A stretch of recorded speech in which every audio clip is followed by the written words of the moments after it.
Basi sawa, lakini nilikuwa naomba nijue ni kazi gani ambayo unaenda kuitafuta. Mimi kazi yoyote mke wangu nafanya, imradi tu iwe kazi ambayo inampendeza Mwenyezi Mungu na binadamu yoyote.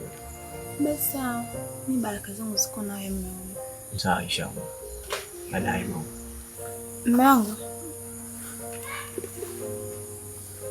mimi nilikuwa naomba kabla hujaenda kutafuta kazi, tuombe dua kwa pamoja ili tuweze kumtanguliza Allah na yeye aweze kutangulia mbele ya safari ambayo unayoenda.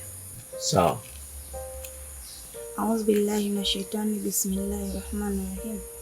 Rabbana atina fid dunya hasana wa fil akhirati hasana wa qina adhaban nar wa qina adhabal qabr. Ee Mwenyezi Mungu, naomba tujalie riziki iliyokuwa nzuri.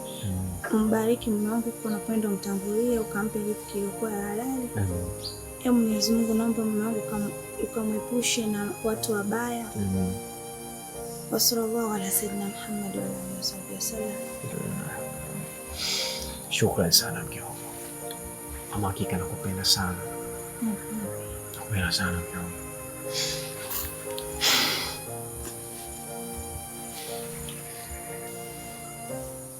Asante. Baadaye. Basi usikae kinyonge sasa, sawa?